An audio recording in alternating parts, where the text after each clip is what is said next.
Babayan, mga kalangga at mga kalingap. Ayan, nandito po tayo ngayon sa may Mangkamagong. Ayan, at nabisita ko po. Ngayon lang po ulit kami nagkita ni Kuya.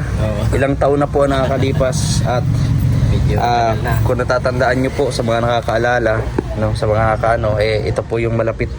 Hindi pa vlogger, wala pang Indiano Bicolano sa YouTube. Nandito na po si Kuya. Nung malapit na kaibigan po ni Tatay Robin. At syempre, condolence po sa family at ganun. Pagpunta ko dito, nabungadang po kita Kuya. Nabungadang ko po si Kuya na talagang tumutulo-tulo pa ang pero kumusta po? Okay lang naman, kaya lang ay talagang nagulat ako sa nangyari kay Robin. Dumaan dito yun sa bahay nung papunta sila sa sa diet. Yung po yung mismo yung bago pong aksidente. Oo. Sabi niya, Kuya, dadaan ulit ako dito mamaya. May usap po sana kayo na magkikita pagbalik. Oo, pagbalik niya, sabi niya dadaan ulit siya. Kasi talagang natural na sa kanya na pag papuntang bayan, dito ang tambayan niya. Nagulat ako sa... Nagpunta din kasi kami ng noon sa San Lorenzo. Nakita ko yung sasakyan niya. Nagulat ako. Sabi ko, Indiano Bicolano. Wasak na wasak yung sasakyan. Tapos tinawagan ko si Robin. Hindi siya nasagot sa akin. Yun pala po nasa hospital na. Tinawagan ko, hindi matagal, naman siya, nag-reply na sabi niya okay naman siya. Saka si Pia nag-send naman sa akin ng mga yung x-ray. Opo. Di ba putol yung pani? Ngayon po ata yung operasyon po din ni Ate Pia. Oo, nag-send sa akin ng mga picture. Si Robin yung dito. Kala ko nga okay lang yung kay Robin dito. Pero po baga nung last vlog baga po ni Kuya Val, marami din po nakikinagulat kasi nung last vlog okay na okay po baga, nagtatawanan ganyan. Okay, kaso may ilan lang po netizen talaga nakapansin nung in-interview siya ni Kuya Val. Sagot niya, asan si Pia? Nasa hospital na sila. Doon po sa labas nagbibiling ulam. Nakapansin niyo po ng netizen. Wala na sa Opo. Tsaka siguro po kung nailabas siguro yung result ng CT scan, nalaman siguro mas maaga na meron talaga sa utak. Sa upo. Baka sabi ko nga, baka nagdugo ang yung blood clot po blood clot yung utak. Babayan, mga kalingga, mga kalingap. Dito tayo, tindahan. So natandaan ko noon pa nagla-live si Tatay Robin, kaya si Kuya, kasi may channel din po ito sa noon. No. Nagla-live sila, nagbabanding dito. Ganyan. So, nakita natin ngayon na lang po, makalipas ang halos 2 taon nata po, hindi kami nagkausap na ni Kuya. At siya rin po yung kauna-unahan ko na kumbaga po tumuturo sa akin kung saan na pwede mag-scout, kay Tatay Miguel. Siya rin po yung kay Nanay Amparo, siya rin po yung nagturo sa akin, at sa iba pa po dito sa maliban kay Alvin po, kami po dito yung dalawang humingi ng tulong kay Kuya para mag-scout, So nakakabigla Kuya. Kagabi ay nagising ako kagabi kasi masakit yung ulo ko kagabi.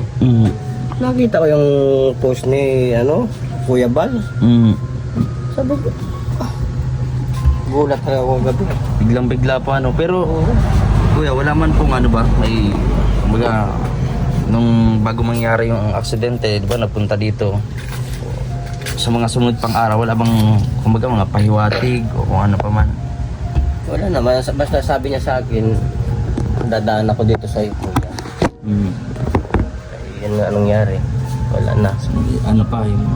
Inatake pa yung sakit po niya, epilepsy Yun nga ang sabi ni Pia, inatake daw. Kaya kinabig naman daw ni Pia yung manibela sa papunta doon sa Bigyan mo nga muna yan, be. Papunta doon sa puno.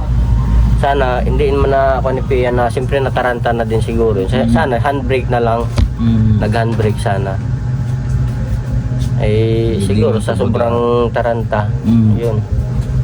Di rin po niya alam siguro Mm. na kung paano Kung gagamit. paano. Pero mabuti na lang din po at naikabig pa rin ni Ate Pia at wala nang ibang nadamay. Oo, yun ang magkwan doon. Opo. Kaya lang nga, siyempre nakakalungkot. Siya po ito. Aksidente. Grabe.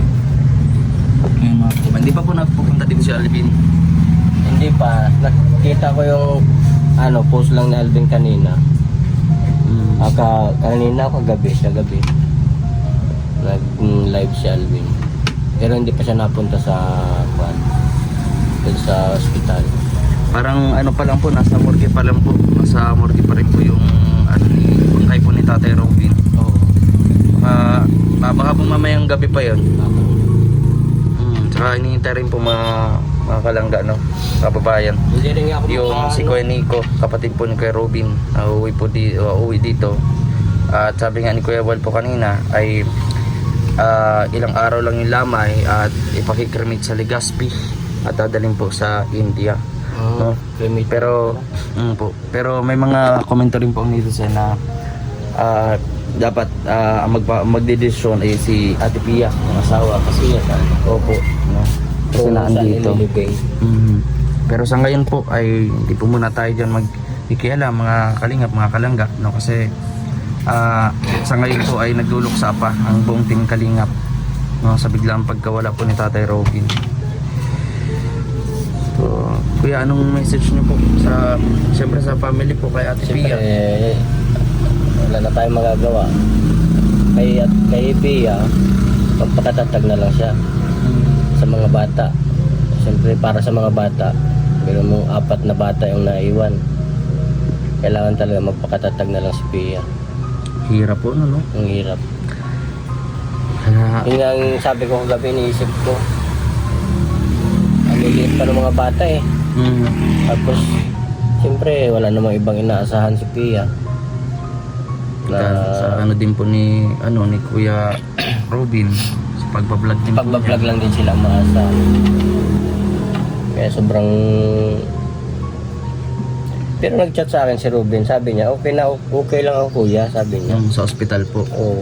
Ano po yun, nung kinabukasan na Yung bago kinabukasan, sabi niya, okay lang ako kuya. Kasi galing nga kami San Lorenzo, nakita ko yung sasakyan niya, wasak, yung unahan. Sabi niya, okay lang ako kuya. Tapos nag-chat din ako kay Pia nga.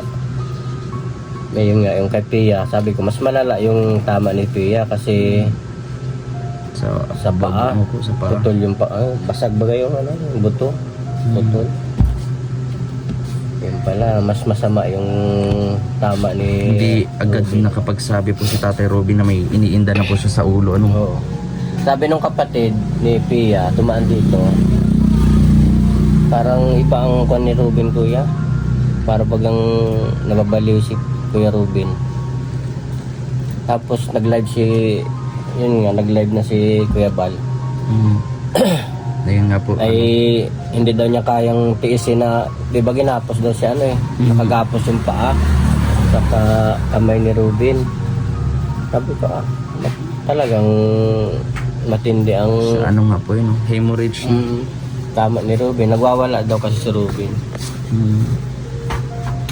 Kaya nagulat ako gabi pagising ko, inagad pagtingin ko cellphone ay inagad na bungatan ko. Ako nga po kagabi, alas 11 gising ako nung nalaman ko nagpost si Kuya Rab, tapos doon ako napasilip sa upload ni Kuya Wal. Kaya na nga, pinamp na siya doon sa video, pinamp na. Pero wala na. Hindi na talaga kinaya ng katawan ni Tatay Robby. Kaya sa buong team Kalinga po, no? Lalo sa family po na Tatay Robin, kaya kala Ate Pia, lubos po kami nakikiramay.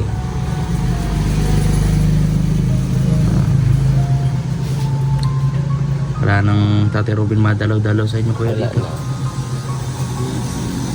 Kalungkot. Talagang ang buhay natin ay ganun lang.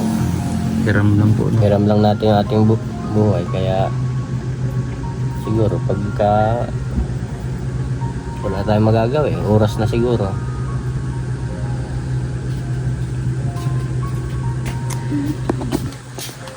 Kuya, maraming salamat po sa pag-contact sa akin, ma-interview kita. Oo, sige, Naisip ko rin po salamat. talaga na dumaan dito at syempre noon pa baga po, di ba? Nakikita ko noon, nagbabanding kayo noon. Di ba, di pa vlogger ng si tatay, ay tagal. scout pa lang. Kasi ano pa lang yan, nung hindi pa naman yan vlogger, 2014, kakilala na kami niyan. Tagal na pong taon, no? Oo, daan-daan yan dito. Ang liit pa ng bahay namin dito. Yan. Kubo-kubo lang bahay namin noon. Daan-daan yan dito.